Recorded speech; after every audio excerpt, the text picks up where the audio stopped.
الحمد لله نحمده ونستعينه ونستغفره ونؤمن به ونتوكل عليه ونعوذ بالله من شرور أنفسنا ومن سيئات أعمالنا من يهده الله فلا مضل له ومن يضلله فلا هادي له ونشهد أن لا إله إلا الله وحده لا شريك له ونشهد أن سيدنا ومولانا محمدا عبده ورسوله صلى الله عليه وعلى آله وأصحابه وأزواجه وذرياته وسلم تسليما كثيرا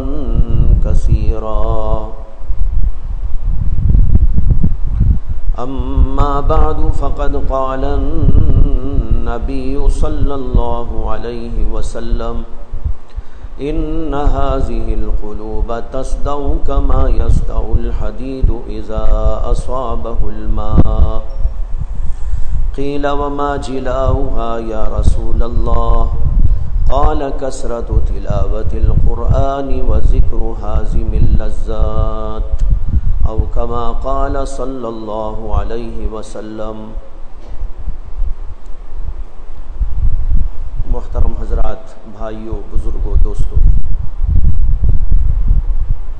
اس وقت میں نے آپ کے سامنے وہی حدیث پڑھی ہے جو 2 جمعہ قبل سے آپ کے سامنے پڑھی جا رہی ہے۔ اس حدیث پاک میں اللہ کے نبی صلی اللہ علیہ وسلم نے ایک بہت اہم بات ارشاد فرمائی کہ ہمارے دلوں کو زنگ لگ جاتا ہے جیسے کہ لوہے کو بھی زنگ لگ جاتا ہے جب وہ پانی میں پڑ جاتا ہے۔ اور میں نے یہ وضاحت کی تھی کہ دلوں کو جو زنگ لگتا ہے وہ گناہوں کی وجہ سے لگتا ہے۔ جب آدمی گناہ کرتا ہے تو زنگ لگتا ہے، اور بار بار گناہ کرتا ہے تو یہ زنگ بڑھتا چلا جاتا ہے، یہاں تک کہ پورا دل اس کا کالا کلوٹا ہو جاتا ہے۔ صحابہ کرام رضوان اللہ تعالی علیہ مجمعین نے اللہ کے نبی علیہ السلام کی اس بات پر یہ سوال کیا، وما جلاؤها یا رسول اللہ، اے اللہ کے رسول، اس زنگ کو دور کرنے کا طریقہ کیا ہے؟ اللہ کے نبی علیہ السلام نے 2 باتیں فرمائی، کثرت تلاوت القرآن و ذکر حازم اللذات، ایک تو قرآن پاک کی تلاوت کثرت کے ساتھ، اور دوسرے موت کو یاد کرنا۔ یہ 2 باتیں ہیں جس سے آدمی کے دل کا زنگ دور ہوتا ہے۔ میں نے پہلی بات کے سلسلے میں تفصیلات اور کچھ وضاحتیں گزشتہ جمعہ عرض کر دی تھی کہ قرآن پاک کی تلاوت کی جاتی ہے، سمجھ کر تو بہت اچھا، اور اگر بغیر سمجھے بھی تب بھی اس کا یہ فائدہ ہے کہ دل کا زنگ دور ہوتا رہتا ہے۔ یہ پہلی بات گزشتہ بار عرض کر دی گئی۔ اب آخری بات اس حدیث کی رہ گئی ہے، ذکر حازم اللذات۔ اللہ کے نبی علیہ السلام نے فرمایا کہ دلوں کے زنگ کو دور کرنے کا ایک طریقہ یہ بھی ہے کہ موت کو یاد کیا جائے۔ حازم کے معنی آتے ہیں لذتوں پر پانی پھیر دینے والی چیز۔ حازم اللذات، لذتوں کو پامال کر دینے والی چیز۔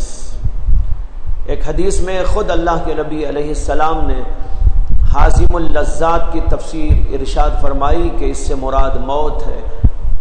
اس سے کہ آدمی کو جب موت آ جاتی ہے اس کی لذتوں پر پانی پھر جاتا ہے۔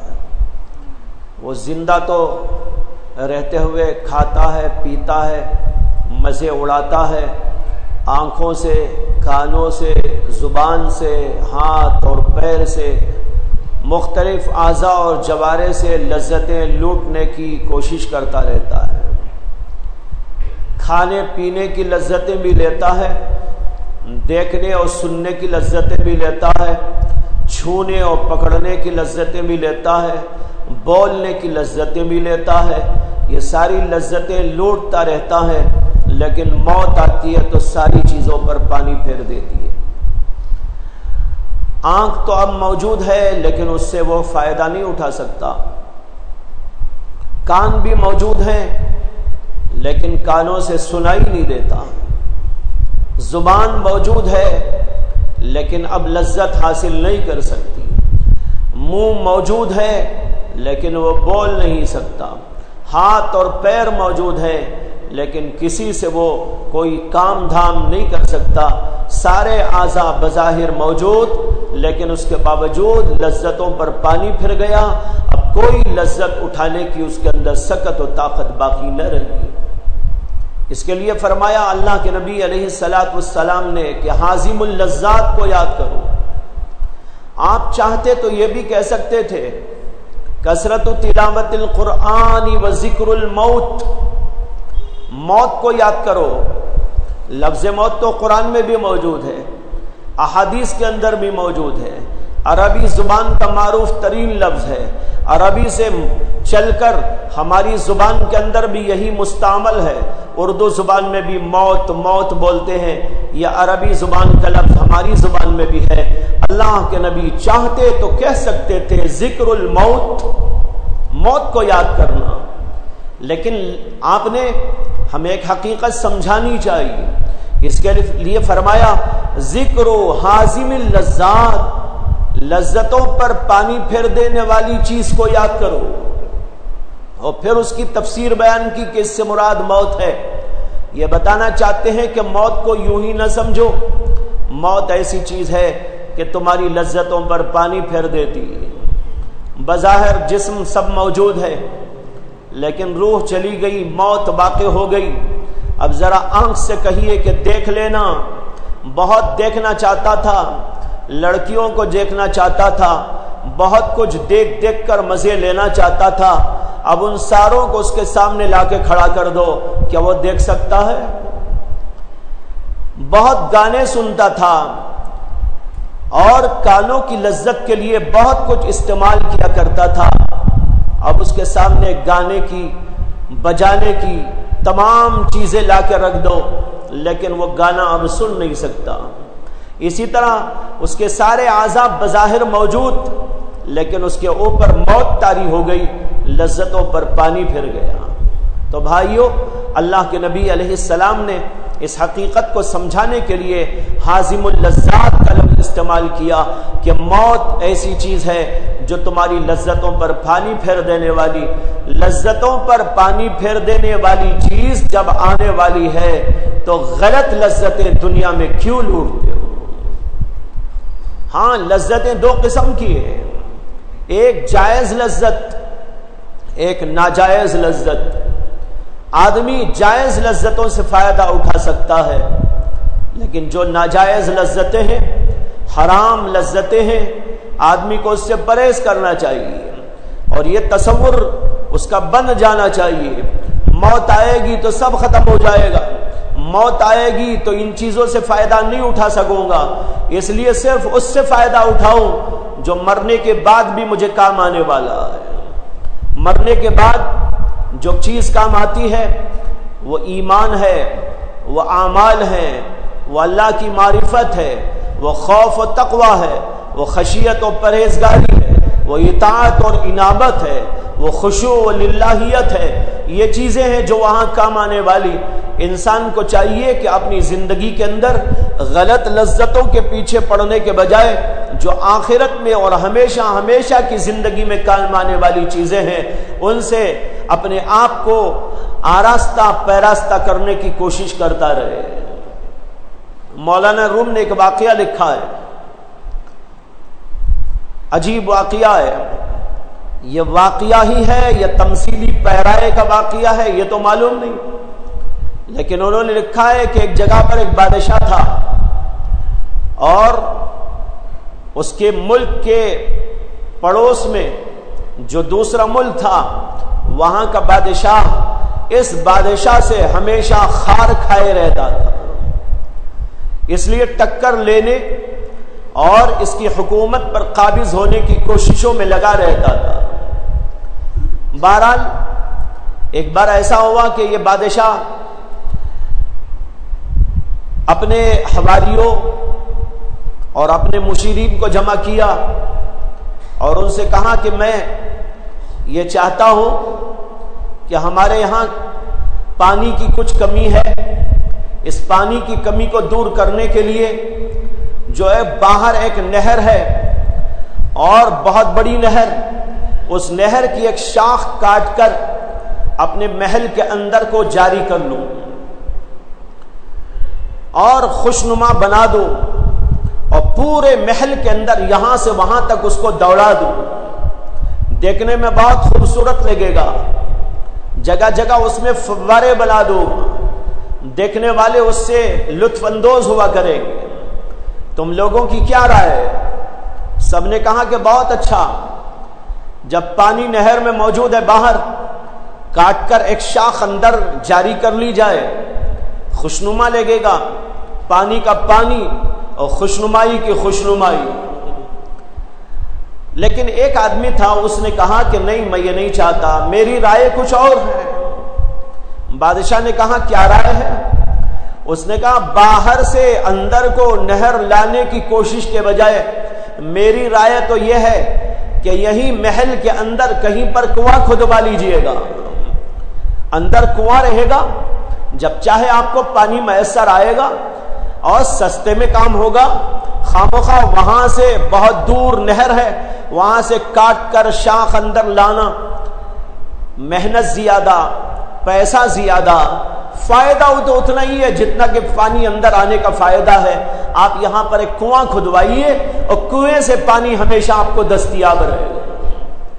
لیکن بادشاہ کی سمجھ میں اس کی بات نہیں آئی۔ بادشاہ نے کہا کہ بھائی میں جو سوچ رہا ہوں اس میں پانی کا پانی بھی ہے، خوشنمائی کی خوشنمائی بھی ہے، دیکھنے میں بڑا اچھا منظر لگے گا، ایک نہر بہتی ہوئی رہے گی اور دیکھ کر لوگ بہت خوش ہوں گے، تفریح کا سامان ہوگا، کنواں ایک جگہ پر پڑا رہے گا تو اس سے کیا اچھا لگے گا۔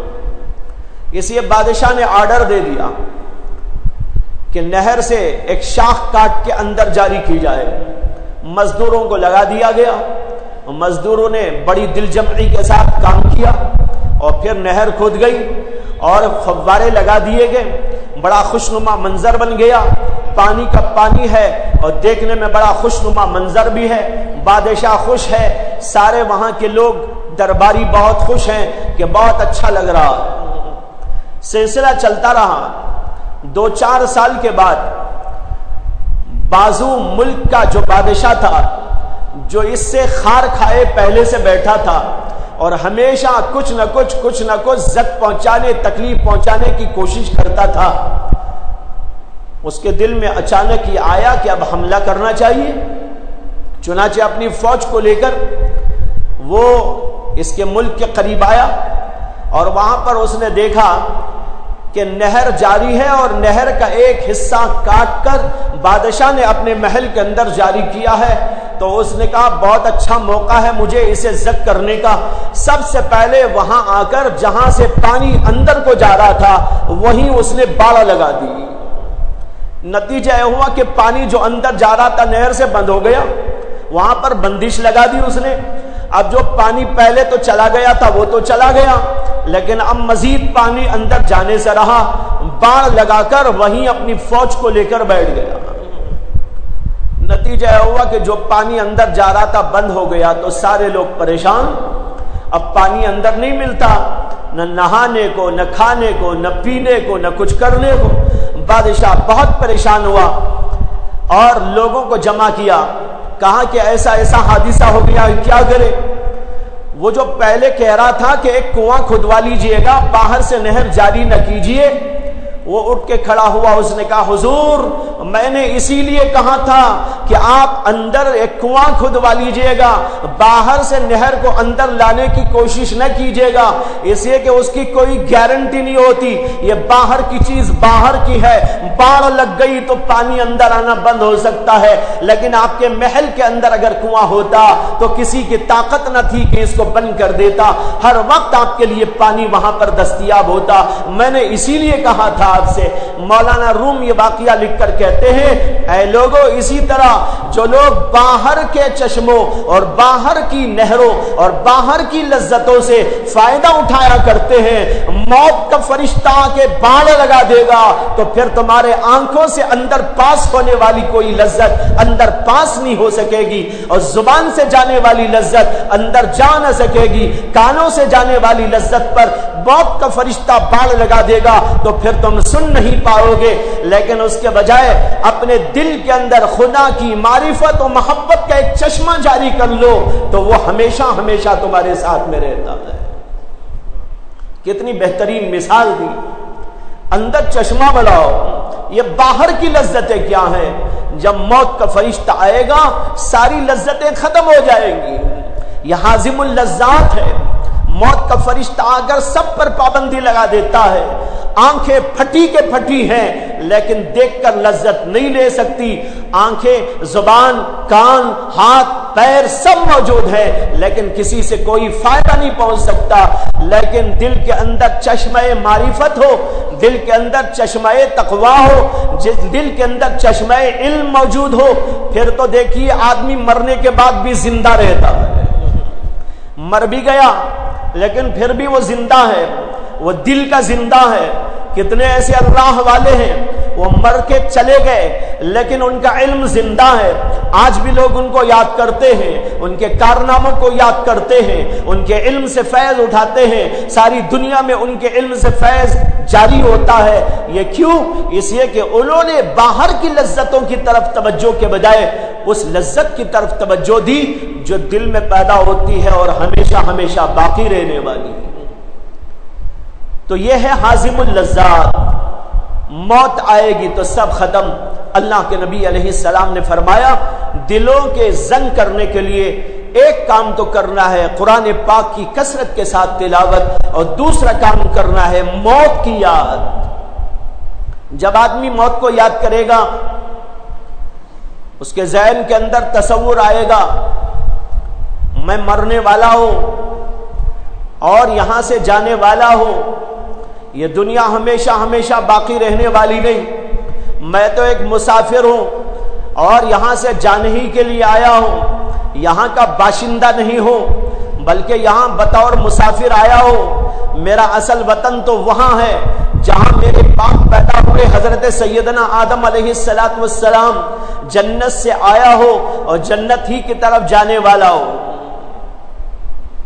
حدیث میں آتا ہے، حضرت عبداللہ بن عمر رضی اللہ عنہ روایت کرتے ہیں کہ نبی اکرم صلی اللہ علیہ وسلم نے فرمایا کن فی الدنیا کأنک غریب او عابر سبیل، تم دنیا میں اس طرح رہو جیسے کہ کوئی مسافر آدمی رہتا ہے، یا ایسا رہو جیسے کہ کوئی راستہ چلنے والا چل کے جاتا رہتا ہے۔ دو مثالیں دی اللہ کے نبی علیہ السلام نے، ایک فرمایا مسافر کی طرح رہو، مسافر جیسے مثال کے طور پر ایک آدمی دلی کا تھا، یہاں آ کے رہنے لگا، کمائی کے لیے آیا تھا، کچھ کام دھام کے لیے آیا تھا، ایک سال کے لیے آیا تھا، 15-20 دنوں کے لیے آیا تھا، بہرحال کچھ دن، کچھ مہینے یا کچھ سال اس کو یہاں گزارنے ہیں اور پھر اسے چلے جانا ہے اپنے ہی وطن کو، تو وہ یہاں پر کس طرح رہے گا؟ وہ یہاں سب اپنا نہیں بنائے گا، وہ یہاں سے وہیں کو بھیجے گا جہاں سے آیا ہے، یہاں تو بس رہے گا، ضرورت کے مطابق کھائے گا، ضرورت کے مطابق پیے گا، ضرورت کے مطابق چیزوں کو استعمال کرے گا، ضرورت کے مطابق رہائش بھی بنائے گا، لیکن اس کو یہ سمجھ میں اچھی طرح آتا ہے مجھے جب ہمیشہ یہاں نہیں رہنا تو یہاں مجھے کوئی ایسا کام بھی نہیں کرنا ہے کہ میرا سب کچھ یہیں پر ختم ہو جائے، بلکہ مجھے میرے وطن کو لے کے جانا۔ فرمایا کن فی الدنیا کأنک غریب، اس طرح رہو جیسے مسافر رہتا ہے۔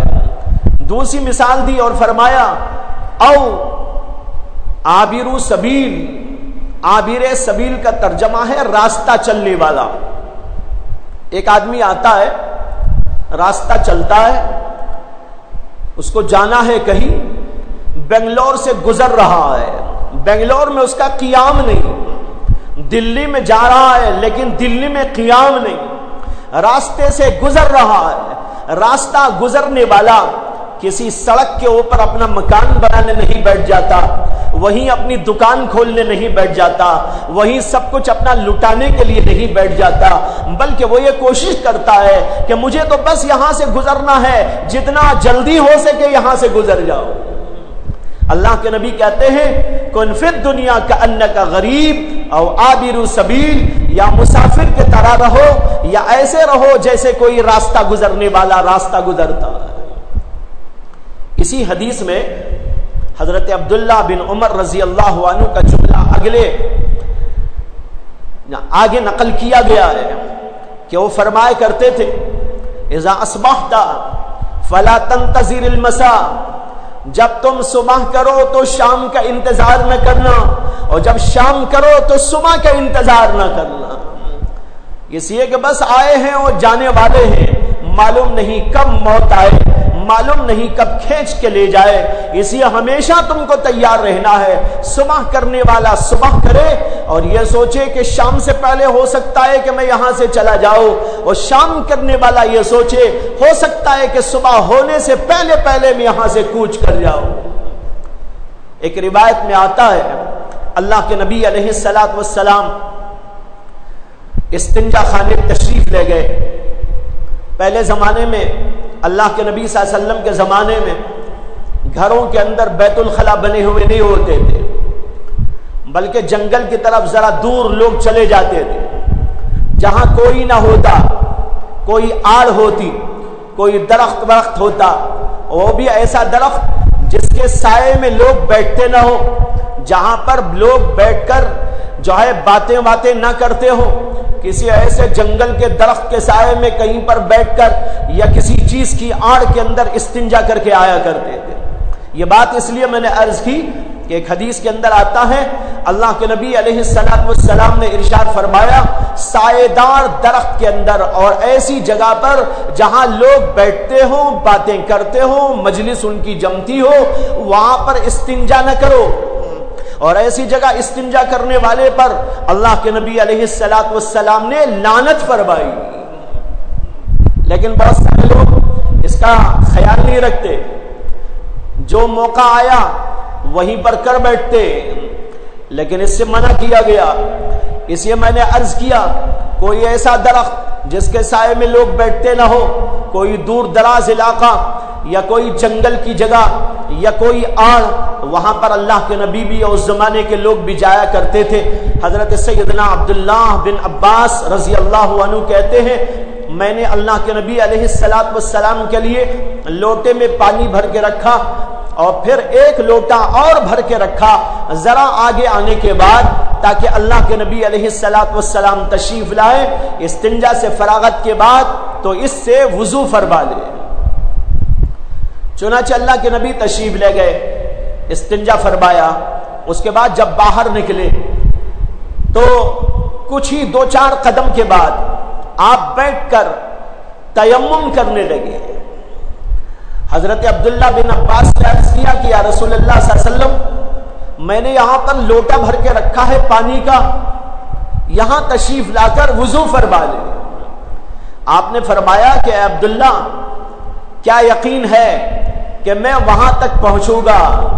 اگر اس سے پہلے موت آ گئی تو میں اللہ کی جناب میں ایسا نہیں جانا چاہتا کہ میں پاکی و طہارت پر نہ ہو، اس لیے میں یہاں تو تیمم کر لوں گا، اگر اللہ نے موقع دیا تو وضو بھی کر لوں۔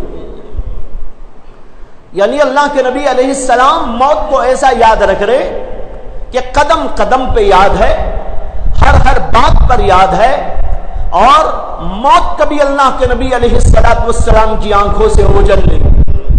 ہم کو حکم یہی دیا گیا موت کو یاد رکھو، موت کو یاد کیا کرو، دنیا کے پیچھے نہ جاؤ، عام طور پر آدمی دنیا کو دیکھتا ہے، اپنی موت کو بھول جاتا ہے، اپنی آخرت کو بھی بھلا دیتا ہے، اور اس کی وجہ سے دل میں سختی پیدا ہو جاتی ہے۔ آدمی جب دنیا کی طلب میں، دنیا کی جستجو میں لگ جاتا ہے تو اس کے دل کے اندر ایک قسم کی سختی پیدا ہو جاتی ہے، اتنی سختی اور اتنی سختی آتی ہے کہ پتھر بھی اس کے سامنے معمولی معلوم ہوتے ہیں۔ ایسے ہی لوگوں کے بارے میں قرآن کریم کے اندر فرمایا گیا ثم قست قلوبکم من بعد ذلک،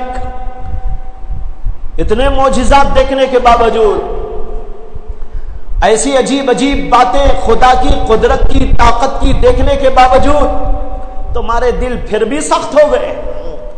اللہ نے کہا وَهِيَ كَالْحِجَارَةِ أَوْ أَشَدُّ قَسْوَةً، تمہارے دل تو پتھر کی طرح معلوم ہوتے ہیں بلکہ پتھر سے بھی زیادہ سخت ہے۔ جب دنیا میں آدمی لگتا ہے، آخرت کو بھول جاتا ہے، دور دور تک کبھی موت کو یاد نہیں کرتا، دور دور تک کبھی اس کا تصور نہیں کرتا، دل کے اندر سختی بڑھتی چلی جاتی ہے، بڑھتی چلی جاتی ہے، یہاں تک کہ وہ پتھر بن جاتا ہے۔ اس پتھر کی سل کو اپنے اندر رکھتے ہوئے وہ کام کاج کرتا ہے، ادھر ادھر جاتا اور آتا ہے، اسے رونا بھی نہیں آتا اور آنکھوں سے آنسو بھی نہیں نکلتے۔ اس کے سامنے کوئی بات کہی جائے تو دل کے اندر نرمی نہ ہونے کی وجہ سے وہ اسے قبول بھی نہیں کرتا اور اس کا انکار کرنے کے لیے تیار ہو جاتا ہے، اس لیے کہ دنیا کی محبت آدمی کو اسی طرح کر دیتی ہے۔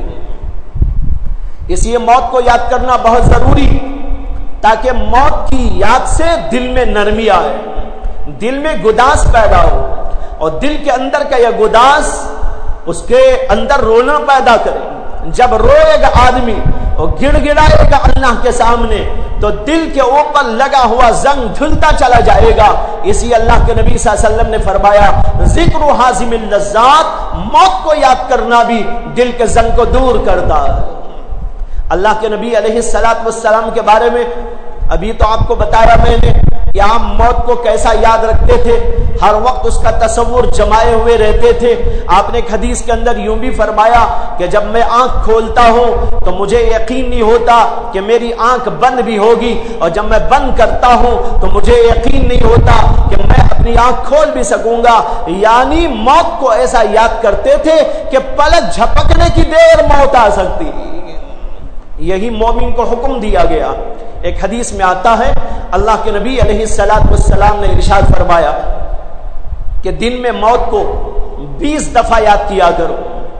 جو آدمی موت کو 20 دفعہ دن میں یاد رکھے گا، یاد کرے گا، اسے شہیدوں کے برابر ثواب ملے گا۔ علماء اس کی تشریح میں لکھتے ہیں کہ یہاں 20 سے مراد کثرت ہے، بار بار یاد کرے، بار بار یاد کرے، صبح میں بھی، دوپہر میں بھی، شام میں بھی، کبھی کھاتے ہوئے بھی، کبھی پیتے ہوئے بھی، اور موقعوں پر بھی اس کو یاد رکھا کرے۔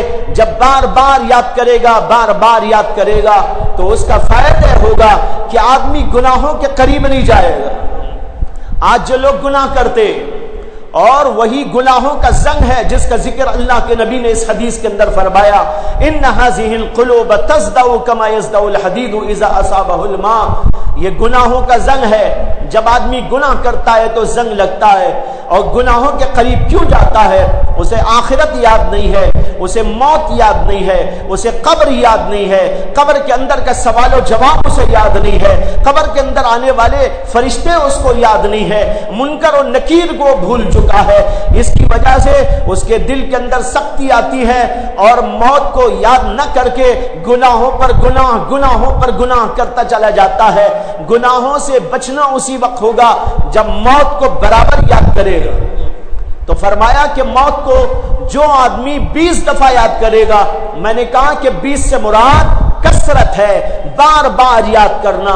بعض الفاظ عربی میں ایسے ہیں وہ کثرت کو بتانے بولے جاتے، جیسے لفظ 7، 70، 70,000، 700، ہمارے یہاں بھی ایسے استعمال ہوتے ہیں۔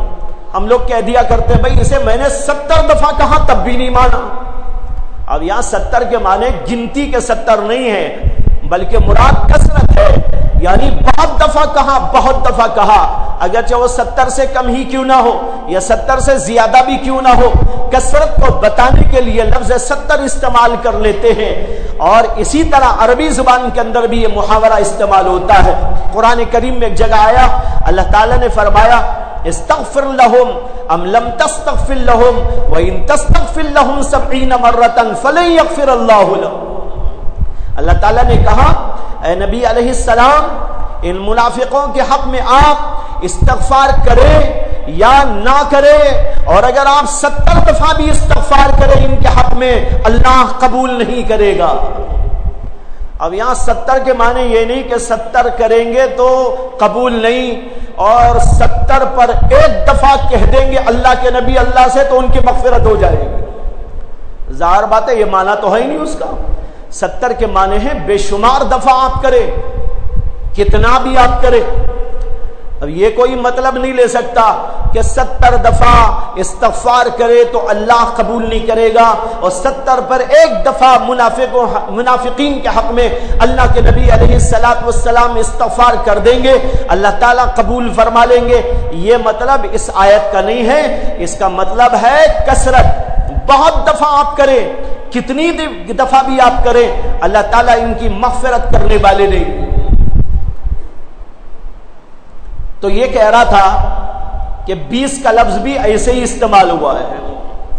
کثرت کے ساتھ موت کو یاد کرو۔ جو آدمی کثرت کے ساتھ موت کو یاد کرے گا، نتیجہ کیا ہوگا؟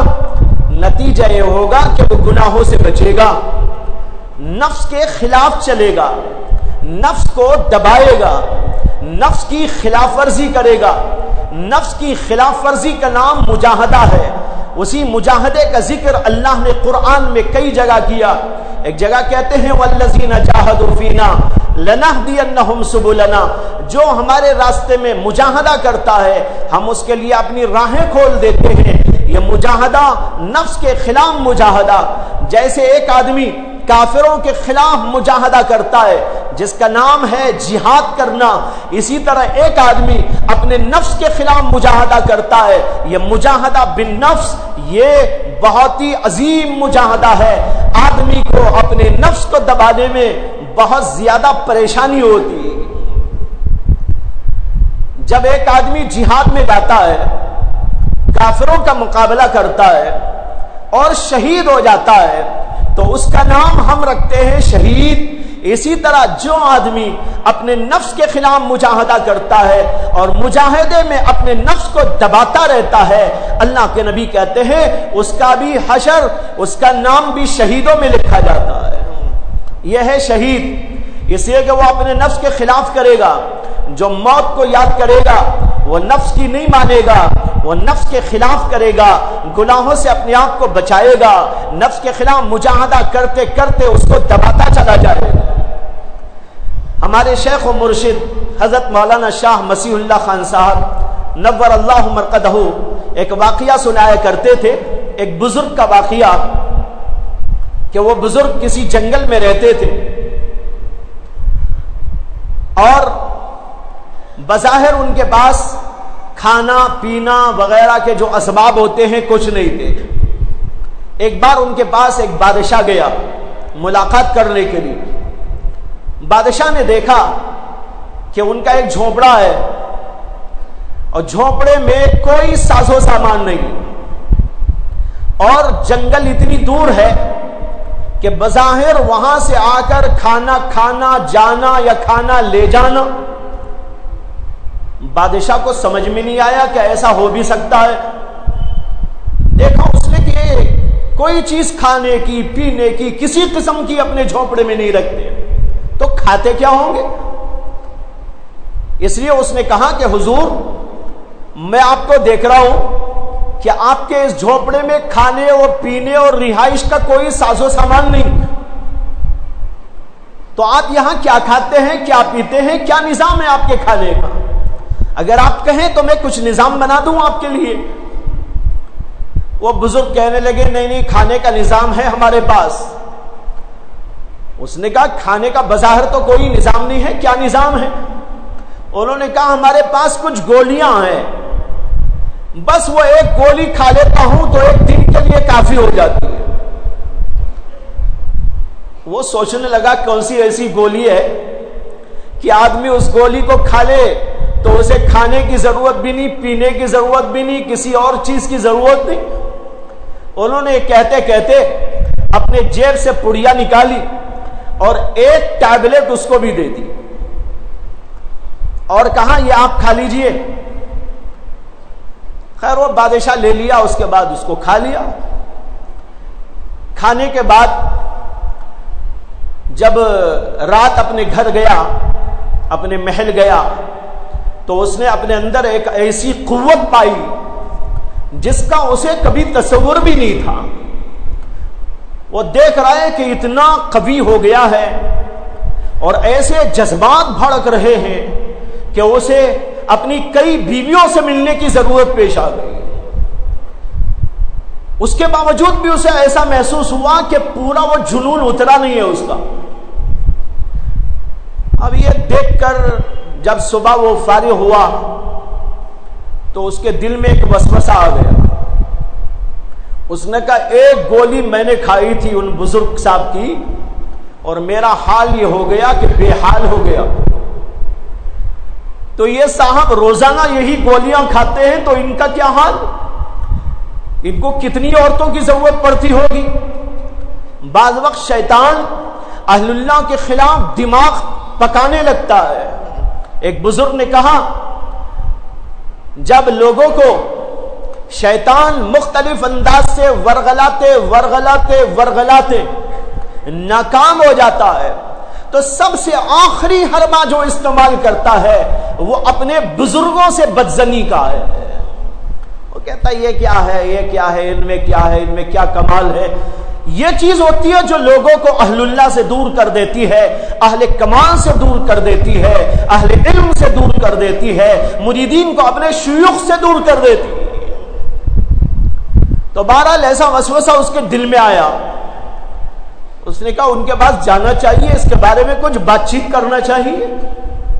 چنانچہ وہ صبح ہونے کے بعد پھر گیا ان بزرگ کے پاس۔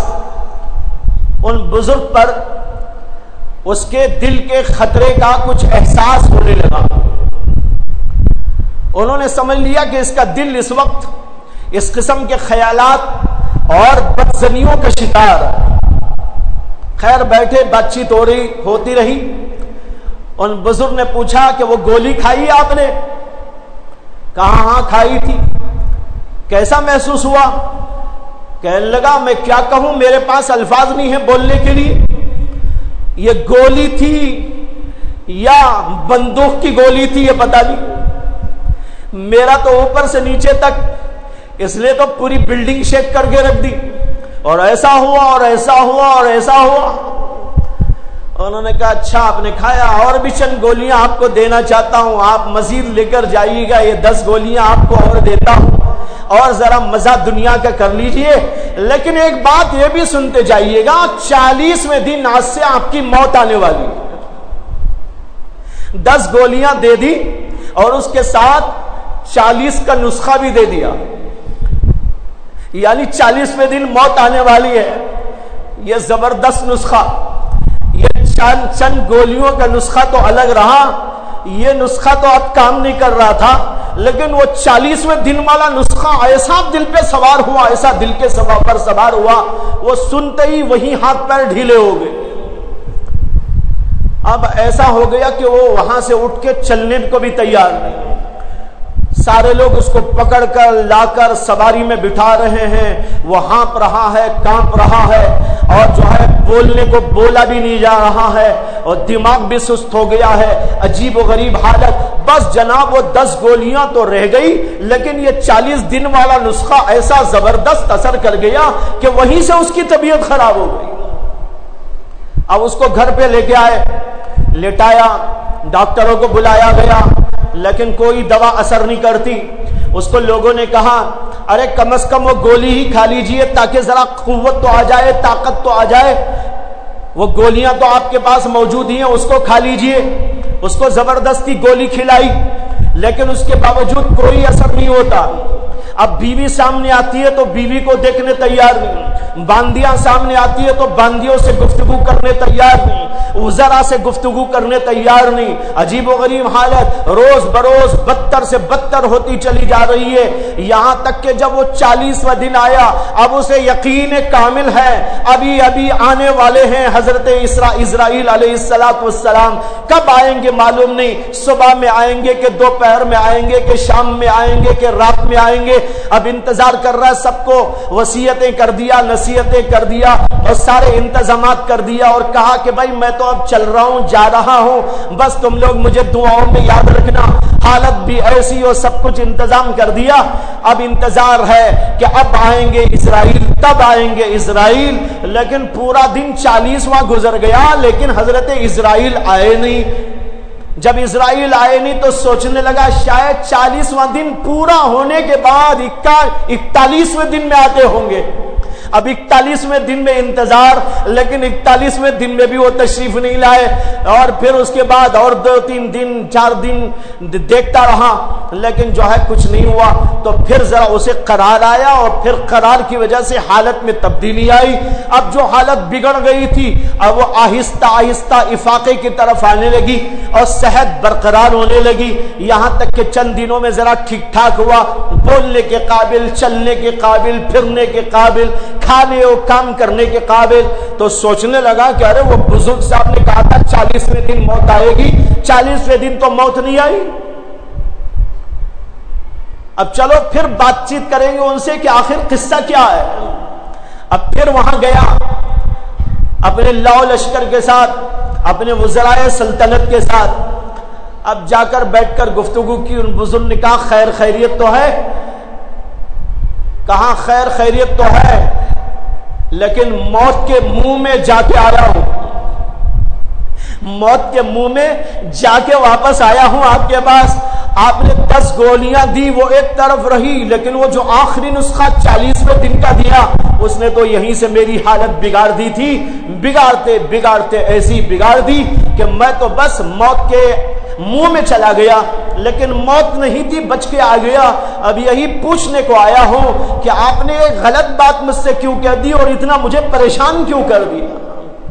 انہوں نے کہا حضور بات دراصل یہ ہے کہ آپ کو تو 40 دن کا موقع دیا گیا تھا، 40ویں دن موت آئے گی، آپ نے بیچ میں وہ گولیاں کھائی؟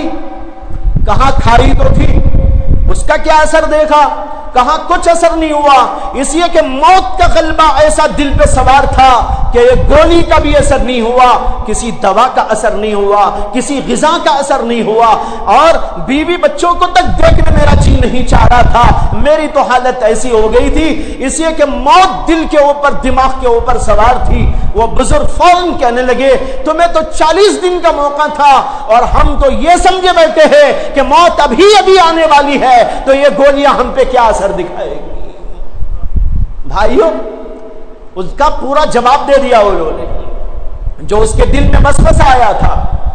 یہ کھاتے ہیں گولیاں تو کتنی عورتوں کی ضرورت ہوتی ہوگی، انہوں نے پریکٹیکلی اس کو سمجھا دیا کہ دیکھو جس آدمی کے دل و دماغ پر موت مسلط ہو وہ دنیا کی طرف التفات نہیں کیا کرتا، اور ہم تو یہ سمجھے بیٹھے ہیں کہ موت ابھی آ سکتی ہے، تو پھر یہ گولیاں تو صرف ہماری جو ہے برقراری کے واسطے اور ہمیں قوت دینے کے واسطے تو کام آئے گی، لیکن غلط چیز کی طرف لے جائے ایسا ہو نہیں سکتا، اسے کہ جسے موت یاد ہوتی ہے وہ کبھی گناہوں کی طرف نہیں جایا کرتا۔ یہ واقعہ بڑا عظیم واقعہ ہے، اس کو یاد رکھنا چاہیے، سمجھنا بھی چاہیے کہ اس کا پیغام کیا ہے۔ موت کو یاد رکھنا، جب آدمی موت کو یاد رکھے گا اور یہ سمجھ کر موت کو یاد رکھے گا کبھی بھی مجھے موت آ سکتی ہے، صبح ہو کہ شام ہو، کسی وقت بھی، تو مجھے تو تیاری کرنی چاہیے، اپنے آپ کو اس کے لیے تیار رکھنے کی کوشش کرنی چاہیے۔ اور موت کیسے یاد رہے گی؟ موت کو یاد کرنے کے لیے اللہ نے موت کے یاد کرنے کے اسباب اس قدر زیادہ پھیلا دیے ہیں کہ اس کے لیے کوئی الگ سے نسخے کی کوئی ضرورت نہیں۔ دنیا کی ہر چیز موت کی یاد دہانی کر دیے۔ درختوں کو دیکھو، درخت گر رہے ہیں، جھڑ رہے ہیں، پتے گر رہے ہیں، اور چیزوں کو دیکھو ان کے اندر موت واقع ہوتی جا رہی ہے۔ شہر کے شہر کبھی تباہ ہوتے ہیں، انسان کبھی مرتے جا رہے ہیں۔ کبھی ہم نے اپنے باپ کو دفن کیا ہے، کبھی اپنے داداؤں کو دفن کیا ہے، کبھی اپنے ماموں کو دفن کیا ہے، کبھی کسی نے اپنی بیوی کو دفن کیا ہے، کسی نے اپنے شوہر کو دفن کیا ہے، کسی نے اپنے بچوں کو دفن کیا ہے۔ موت یہاں سے وہاں تک پھیلی ہے۔ موت انسانوں میں بھی ہے، جانوروں میں بھی ہے، اور دیگر مخلوقات میں بھی ہے، یہاں تک کہ در و دیوار بھی یہ مرتے رہتے ہیں، درخت و شجر یہ بھی مرتے رہتے ہیں۔ سب چیزوں پر موت کی کیفیت طاری ہوتی رہتی ہے۔ اللہ ان چیزوں کے ذریعے بتاتے ہیں یہ سب چیزیں فنا کے گھاٹ اترنے والی ہیں۔ کتنی چیزیں ہیں جو ہم اپنی آنکھوں سے دیکھتے ہیں کہ تباہی کے غار میں چلی گئی، لیکن پھر بھی ہم نہ سمجھے کہ موت آنے والی ہے، یہ چیزیں ختم ہو جانے والی ہیں، یہ در و دیوار ختم ہو جانے والے ہیں۔ مکانات کیسے تباہ ہو جاتے ہیں، ایک مکان کے بعد توڑ کر دوسرے مکان کو کیسے بنا دیا جاتا ہے، انسان کیسے ختم ہو جایا کرتے ہیں۔ ایک شاعر نے کہا قدم لنفسک ما استطعت من التقى ان المنیۃ نازلۃ بک یا فتى اصبحت ذا فرح کأنک لا ترى اصبحت ذا فرح کأنک لا ترى احباب قلبک فی المقابر والبلا۔ عجیب شعر کہا عربی شاعر نے۔ عربی شاعر نوجوان سے خطاب کر رہا ہے، لیکن خطاب نوجوان سے اگرچہ کر رہا ہو، بوڑھے تو اس سے زیادہ اس خطاب کے مستحق ہے۔ جب جوانوں سے وہ کہہ رہا ہے تو جوان تو ابھی یہ سوچ کے بیٹھتا ہے کہ ابھی موت میرے سے بہت دور ہے، لیکن شاعر اس سے بھی خطاب کر رہا ہے، تو بوڑھوں کو تو اس سے زیادہ اس سے نتیجہ نکالنا چاہیے، عبرت لینی چاہیے۔ شاعر کہتا ہے قدم لنفسک ما استطعت من التقى، جس قدر تیرے سے ہو سکے تقوی و طہارت اپنے لیے وہاں بھیج دینا آخرت میں، یہاں کرتے رہنا وہاں آخرت میں بھیجتے رہنا۔ تقوی، طہارت، للہیت، اخلاص، نیکیاں، طاعتیں، ان سب کے لیے عربی میں لفظ تقا استعمال ہوتا ہے جس کے معنی ہے تقوی۔ یہ تقوی کا لفظ بھی بڑا عجیب ہے، اس میں ساری نیکیاں آ جاتی ہے اور سارے کے سارے گناہوں سے بچنا بھی اس میں آ جاتا ہے۔ لہذا شاعر کہہ رہا ہے ہر نیکی کرنا، ہر برائی سے بچ بچ کر رہنا، اور یہ سامان اپنا آخرت کے لیے بھیج دینا ہے۔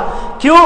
ان المنیۃ نازلۃ بک یا فتى، اس لیے کہ اے نوجوان تیرے اوپر بھی موت آنے والی ہے، اس لیے جس قدر ہو سکتا ہو اپنے لیے سامان وہاں کے لیے تیار کر کر کے بھیجتے رہنا۔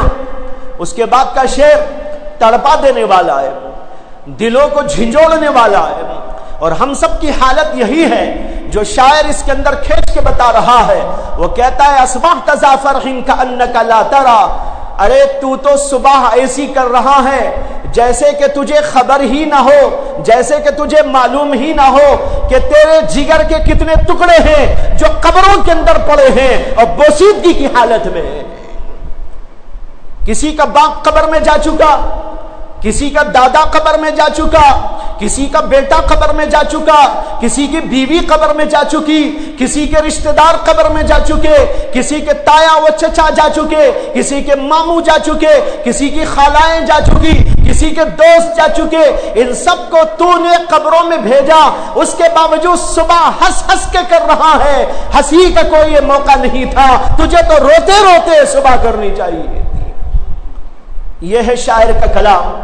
تو بھائیو آدمی کو اس کی توجہ دینی چاہیے، موت کبھی بھی آ سکتی ہے، اس لیے جس قدر ہو سکتا ہے میں اپنی تیاری کر لوں، اپنے آپ کو اس کے لیے آخرت کے لیے تیار کر لوں۔ جو آدمی اس کام کے پیچھے لگ جائے گا وہ کیسے ہوگا؟ وہ دنیا کے پیچھے پڑنے کے بجائے آخرت کو تیار کرنے کی کوشش کرے گا، دل اس کا دھلتا جائے گا، وہ گناہوں سے دور ہوتا چلا جائے گا۔ اس کے لیے فرمایا نبی اکرم صلی اللہ علیہ وسلم نے کہ ان قلوب کے اندر پیدا ہونے والے اس زنگ کو دور دو چیزوں سے کیا جا سکتا ہے، کثرت تلاوت القرآن و ذکر حازم اللذات، ایک قرآن پاک کی تلاوت. ابھی رمضان آ رہا ہے، رمضان میں خصوصیت کے ساتھ قرآن پاک کی تلاوت کا اہتمام جاری کیا جائے. اور دوسرے یہ ہے کہ اپنے دلوں کے زنگ کو دور کرنے کے لیے یہ قرآن کی تلاوت کے ساتھ ساتھ موت کو یاد رکھنے کی کوشش کی جائے اور اپنے آپ کو گناہوں سے باز رکھنے کی پوری ہمت کی جائے. رمضان مبارک آتا ہے، ہمیں اور آپ کو پاک بنانے، زنگ کے دور کرنے کے لیے یہ چیزیں رمضان میں خصوصیت کے ساتھ استعمال کیجیے. رمضان میں روزے بھی رکھے جاتے ہیں، رمضان مبارک میں تراویح بھی پڑھی جاتی ہے اور عبادات بھی انجام دی جاتی ہیں. کثرت کے ساتھ قرآن کی تلاوت چاہیے اور موت کو بار بار یاد کرتے رہیں تاکہ گناہوں سے بچنا نصیب ہو سکے. آنکھ قابو میں رہے، زبان قابو میں رہے، دل قابو میں رہے، ہاتھ پیر قابو میں رہے.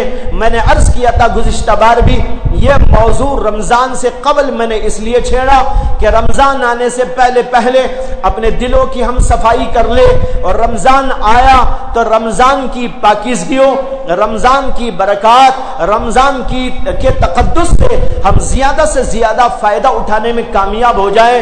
ابھی بھائیو رمضان بالکل سر پہ کھڑا ہے، ہو سکتا ہے کہ چند ہی گھنٹوں کے بعد رمضان کے ایام شروع ہو جائیں، رمضان کی مبارک ساعتیں شروع ہو جائے. اس لیے کہ آج چاند رات ہے، ہو سکتا ہے کہ چاند نظر آ جائے تو آج تراویح بھی ہوگی اور روزہ بھی رکھا جائے گا. اور اگر آج نہ ہو سکا تو پھر تو انشاءاللہ کل شام تراویح ہوگی اور پرسوں کا ضرور روزہ ہوگا. اس کے لیے آپ کو تیاری کر لینا ہے، اپنے دلوں کو رو کر، گڑ گڑا کر، اللہ سے لو لگا کر، پاک و صاف بنا کر تیار کر لینا ہے کہ رمضان کو میں بہترین انداز سے گزار سکوں، پاکیزہ طور پر گزار سکوں، گناہوں میں مبتلا نہ رہو بلکہ نیکیوں میں اضافہ در اضافہ کر کے اللہ کو راضی اور خوش کر لوں. اللہ مجھے بھی آپ کو بھی توفیق عطا فرمائے. وآخر دعوانا ان الحمد للہ رب العالمین.